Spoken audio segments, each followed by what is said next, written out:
Hi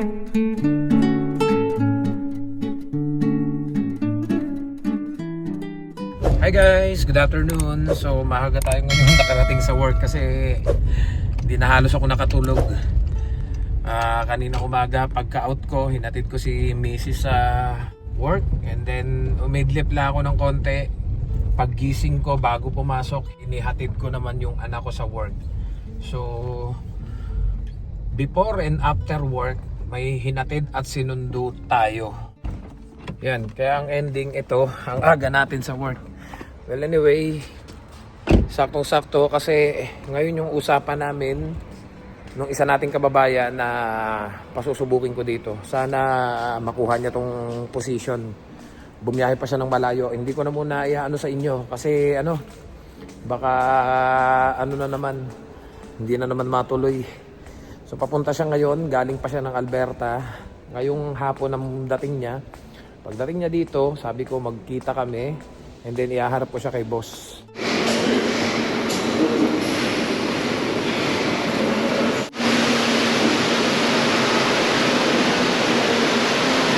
So start na kami ng milking.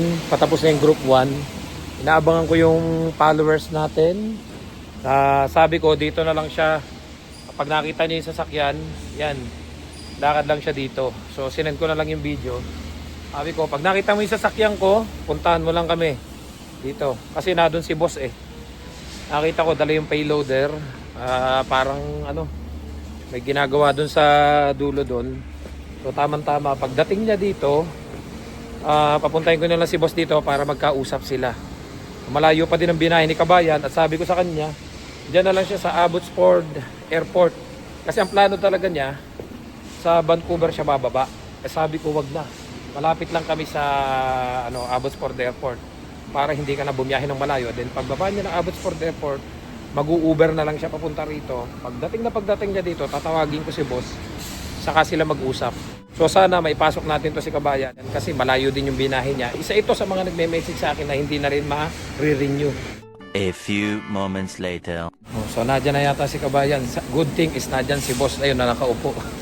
So saktong-sakto, magkakausap sila. A few moments later. Ayan guys, kakaalis lang ni boss. Hindi ko muna mapapakita sa inyo masyado. Ayan, okay na. Na-hired siya ni boss. So, start na siya tomorrow. Ngayon, tinetrain ko na. Pinaglagay ko na siya dito ng mga ilang piraso. Inaalalayan ko. So, mamaya, sasamahan ko siya doon sa bahay. Para, doon na siya titira. Actually, dala niya lahat yung gamit niya. And then, kanina, nung iniharap ko siya kay boss, alanganin pa si boss. Medyo hinilot lang natin. Kaya, ayun, awa ng Diyos. Tinanggap na siya ni boss. Hired na siya. Ipa-process yung working permit niya. So, start na siya bukas magtrabaho. So, pakita ko lang sa inyo. Konting pasulyap lang. Sabi ko nga sa inyo, tsaga-tsaga lang.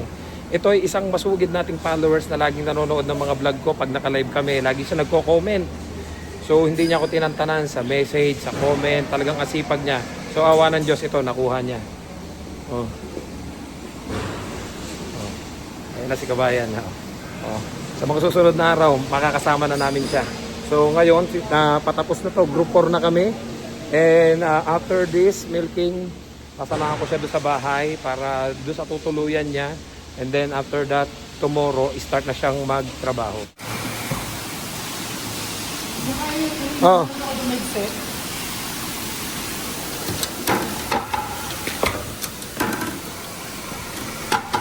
Makukuha mo rin yan. Ayan. Nakatapos na ng isang shift. Bukas ang start ni brother. Uwi na kami. And ihahatid ko naman siya ngayon dun sa bahay. Para, maayos niya yung tutulugan niya. Asa ba yung mga gamit mo? Saan mo nilagay? Yun, so pupunta na kami sa bahay. Asamahan ko siya dun sa dati namin tinutuluyan. Yun nga lang, wala pang gamit dun. So sabi ko sa kanya, tsaga-tsaga lang. Kasi nag-adjust din naman kami nung dumating kami dito. Sa sahig kami natutulog. Hindi, ngayong tatamahan ko lang yung Pasko at Bagong Taon. Hindi ako papasok, maglilib ako. So baka kayo lang ang tao dito. Yan, mga sasakyan ng mga bago namin. Yan, ito yung bahay na bahay sa dulong yan. Yan. Namiss ko tong bahay namin dati. Tinuturo ko siya dito. Ito yung CR. Yan, malabo pa yung ilaw. Yan, it's up to you kung kung dadagdagan mo, kung pagagandahin mo. Ito, lutuan. Yan. Tapos ito yung, kumuha ka na lang ng isang space dyan. Halimbawa, gusto mo sa itaas, gusto mo sa baba, samasamahin mo na. Kasi halo-halo na yan. Pero lahat kami yan. Kasi dati kami, ang ginawa namin dito yung kanila, dito si Johans, dito ako, dito si Alan. Ganon kami. Oo. Kunin mo na lang, ang dami pa naman. Kasi marami silang rep doon eh. Ito, chiller. Pwede ka din maglagay dito. Oo, basta i-divide nyo lang. Freezer lang yan. Ito, freezer din. Basta kumuha ka na ng isang space mo na ano. Or else, kumuha ka din ng isang personal rep mo na ilalagay. Meron din sila doon. Sila doon, may dalawang rep sila doon. Okay, balik kami dito pa. So, ang nakatira doon, yung possible yung papalitan mo. Tapos dito tayo sa taas. Namiss ko tong bahay na. Ilang taon din akong tumira dito. Ayan. Yan. So, Sino nakatira dyan yan? hindi ko sure, pero wala ko na, nakita ko lang sasakyan dyan sa labas ay si Ricardo tsaka si Alex. So, ito yung kwarto ko dati, tanda mo, di ba? Ito yung kwarto ko dati. I think kinuha to ni Ramon nung bago. Ayan, ito yung kwarto ko dati. Ayan, nakalat. Oh, kinuha nga to ni Ramon. Kasi ayan oh, ito yung sofa ko dati. Diyan ako nagbablog, ito yung bahay ko, ito yung kwarto ko. So possible kinuha to ni Ramon. So abangan mo na lang. Asan yun nagagawin? Ha? Hindi. Nakatira yun na isa Langley. Nakatira yun isa Langley. Bumabiyahe siya dito papasok, pauwi. Then nagre-request siya ng bahay kay Amo kasi nga nandito daw yung family niya. Ay so sabi naman nila, hahanapan daw ng bahay sa labas na lang magrenta. Kasi wala na siya available eh. Ngayon, mababakante to. Pag nabakante to, dito ka lumipat. Diyan nakatira si Alex sa kwartong yan. Diyan dati yung kwarto ni Johans. Dito kami nag-start tumira dati. Magkatabi pa kami ni walang ilaw. Wala tayong ilaw dito, yun ang problema. Oo, walang tanggalin mo na lang lahat ng laman, dito ka muna mag-i-stay. Kasi tsaga-tsaga lang bro, alam mo sa totoo lang, nung dumating kami dito sa sahig na to, magkasiping kami ni Johans. Sa sahig kami natutulog, karton lang ang alam mo aming kumot, tawel namin panligo. Tapos nung unang day off namin lumabas kami, bumili kami ng ng mga maliit lang, single bed lang yun na yung parang ipinapatong lang sa upuan. Parang may malambot lang na po. Oh, tsaga-tsaga lang hanggang sa nung nabakante yan, lumipat ako. Nung nabakante to, lumipat si Johans. Pinaganda namin, nagmukhang hotel ang loob. Balik pinulat mo lahat ng gamit. Yung lahat ng gamit ko dyan, syempre, dinala ko na doon sa bahay ko. Yung iba binigay ko kay Alan. Kaya kung tsatsagain mo to, dito ka muna. Pag may nabakante yun sa baba, gusto mo kalapit mo yung CR, lipat ka doon. Pag alam mo naman, baka alisin na yun. Kung gusto mo dyan ka sa taas, yan yung dati kong kwarto, ito yung pinakamalaki. Medyo okay naman yung Kung papipili mo, kunin mo itong kwarto ko. Kasi malaki to, tapos may walk-in closet yan. Oo. O silipin mo lang, wala pa namang gamit eh. Ayan o. Mas malawak kasi ito. Ito yung kwarto ko dati. Kung natatandaan nyo guys, yan o. May dalawang bintana. Tapos meron siyang walk-in closet. Ayan.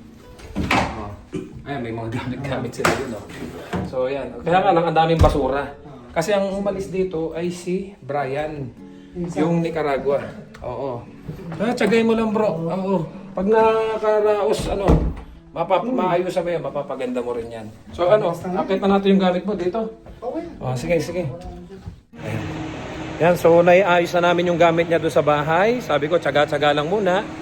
And then mag-out lang ako. Pagka-out ko, i-drop ko siya sa Walmart. Sabi ko, pasensya na, di kita masasamahan na. Kasi, susundo pa ako kay Tutoy. At saka kay Mrs. Yan, gano'n lang. George, see you tomorrow. See ya. Yan. So nag-out lang ako, then idadrop ko siya sa Walmart para makabili siya ng mga gamit niya. Kasi yung bahay napabayaan, walang ilaw, wala lahat. So sabi ko bilhin na rin siya ng pagkain niya. Pagka-drop ko sa Walmart, magta-taxi na lang siya pabalik dito. Wala naman siyang pasok mamayang gabi. May pasok pa ako mamayang gabi. Oh, it's up to you. Sige, ingat ka, ingat. Sige. Okay. So inatid ko muna siya dito sa Walmart kasi kailangan niya ng mga gamit. So i-drenap ko na lang muna siya. Pasensya na, hindi ko siya masasamahan ngayon kasi susunduin ko pa yung anak ko sa work. And after that, ihahatid ko lang siya sa bahay. Pagkahatid ko sa bahay, susunduin ko naman si Mrs. sa work. And then saka pala ako makakapahinga, babalik pa uli ako sa farm dahil may duty pa ako mamayang gabi. Yan, so dito na tayo. Sunduin ko lang yung anak ko, then uwi na kami. Oh, so dito na ako sa work ng anak ko. Oh, para dun sa basher namin, kay engineer, power engineer daw, na minamaliit yung trabaho namin dito sa Canada bilang magagatas lang daw kami. Yung binabash mong anak ko, ayun oh, nasa loob. Napakasipag na bata, may respeto at takot sa Diyos. Pero ikaw, tingnan mo, powered engineer ka. Pero look at yourself, wala kang respeto sa kapwa mo. So okay lang yan. You can do whatever you want. Sabi ko nga sa inyo, libreng gumawa ng mabuti sa kapwa, hindi nyo pa magawa. So kung wala kayong inatupag kundi mang bash, it's up to you. Kayo naman na magdadala niyan kasi naniniwala ako na nakikita sa taas yung mga bagay na ginagawa natin dito sa lupa. Sa totoo lang siya yung may gusto na mag-work dito kasi nai-enjoy naman daw niya. Tsaka this is the first job na talagang naranasan niya. Kasi sa Pilipinas naman nag-aaral pa siya. So nagustuhan ko dito sa bata, matyaga talaga. At saka willing to learn. Kumusta? Di ka pa out? Medyo wala kayo. Ha? Hindi ko.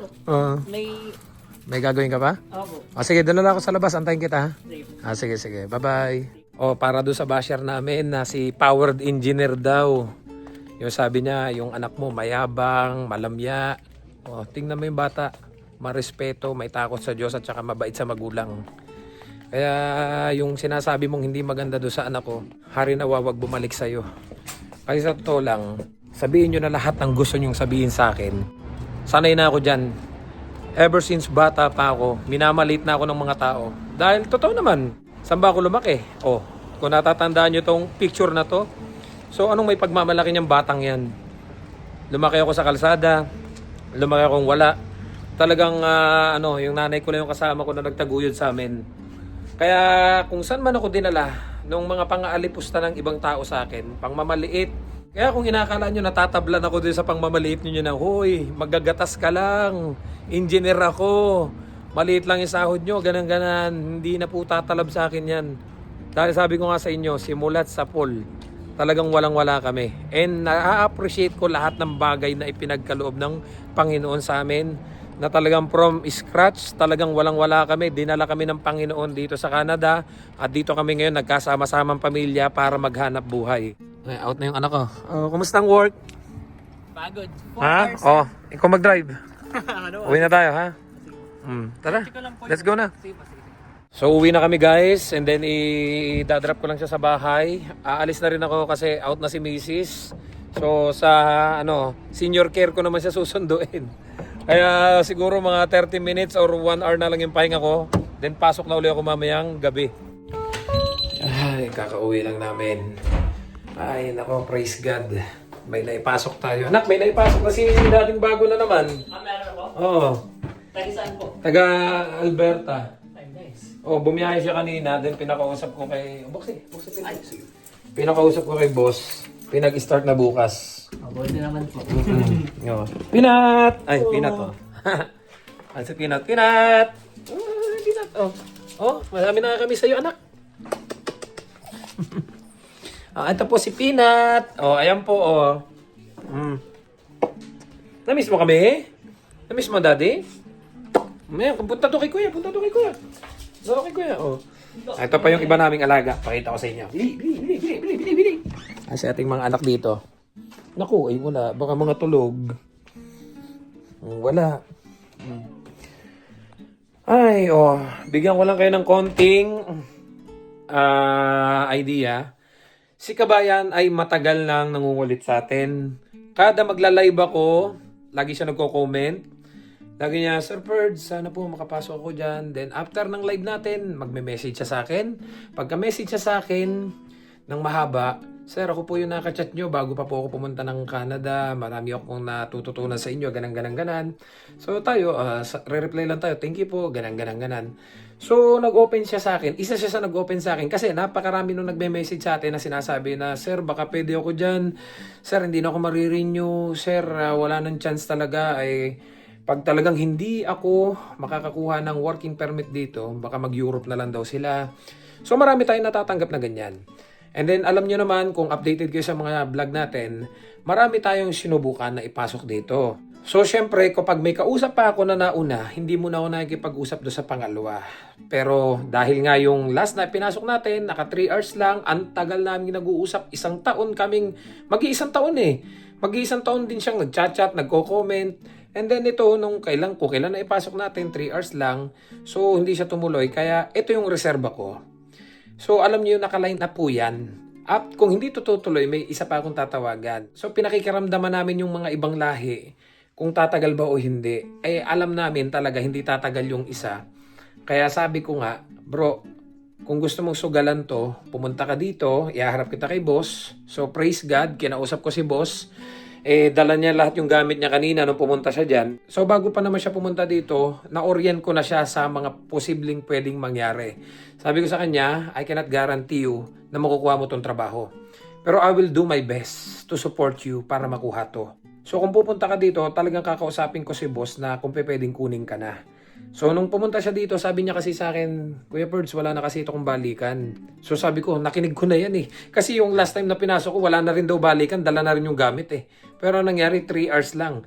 So dumating siya dyan, dala niya lahat yung gamit niya kanina. So pinakikiramdaman ko si boss kung anong magiging sagot, medyo alanganin. So sinabi ko sa kanya, ilang buwan na lang yung working permit niyan. So kailangan niya makahanap ng working permit. So kung i-sponsoran natin siya ng LMIA, makakapag-stay pa siya dito sa Canada and dala na niya yung mga gamit niya. Tinanong din ako ni boss kanina, so saan siya tutuloy? Sa'yo ba, Perd? Sabi ko, naku, hindi pa pwede kasi alam niyo naman na yung family ko na dito, syempre for privacy. And sabi ko din naman sa kanya, inorient ko naman yan, boss. Sabi ko sa kanya, kung hindi natin siya makukuha ngayon, babalik muna siya ng Alberta. So praise God, dahil nakuha natin sa hilot si boss kanina, inaccept niya si Kabayan. Ang sagot niya, sige, he can start tomorrow, Perds. Ikaw nang bahala dyan. So, yun nga, dinala ko siya doon sa bahay na dating tinutuluyan namin. And i-drenap ko na lang siya sa Walmart kasi kailangan niya ng mga gamit, ng mga pagkain. At ilaw kasi napabayaan na yung bahay na yun. Sabi ko nga sa kanya, tsaga-tsaga lang muna. Ganon din yung pinagdaanan namin before. Pero ngayon, kahit pa paano, naka-adjust na kami. So, i-update ko na lang kayo guys sa iba pang mga susunod na pangyayari dahil pinakikiramdaman pa namin yung isa pa naming bago na ibang lahi.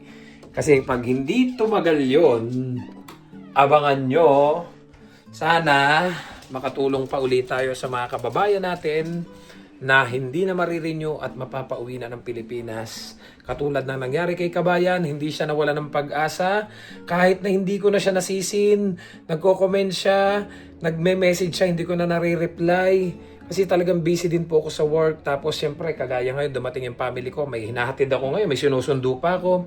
Hindi siya nawala ng pag-asa. Alam niyo po, ganito yung mga gusto kong tao. Yung bang, kasi pinagdaanan ko yan Dumating din ako sa punto ng buhay ko na nakikiusap ako sa mga taong hindi ako pinapansin pero hindi ako naghihinanakit dahil alam ko ako yung may kailangan, ako yung lumalapit. Bagkus talagang sabi ko kung may chance talaga na mapansin ako nito, salamat. Kung hindi, edi salamat pa rin. At least nagtry ako. So ganun si Kabayan, hindi siya nawala ng pag-asa. And ito ay pinagkaloob na sa kanya ni Lord. So nakuha na niya, start na siya tomorrow morning. Ang magkakasama bukas magmi-milking ako, si Alan at siya. So don't forget to subscribe, like, and share this video para kahit paano updated kayo. Abangan nyo yung mga susunod pa nating vlog. Baka ikaw na yung susunod na makapasok dito sa amin sa dairy farm. And sana, ayoko mangako, kung if ever mayroong bakante, kasi sabi ko nga po sa inyo, katakot-takot na orientation ang ginagawa ko doon sa tao kasi hindi po ganun kadali. Panoorin niyo po yung mga nakaraang kong pang-vlog, sabi ko nga po sa inyo, hindi ganun kadali na, Kuya Perds, pwede ba ako dyan? Then pupunta ka na lang dito, hindi po ganun kadali. So ito, na-orient ko na talaga, kaya alam na niya, nasugal yung ginawa niya. So see you guys sa next vlog. I love you all. God bless. Bye-bye.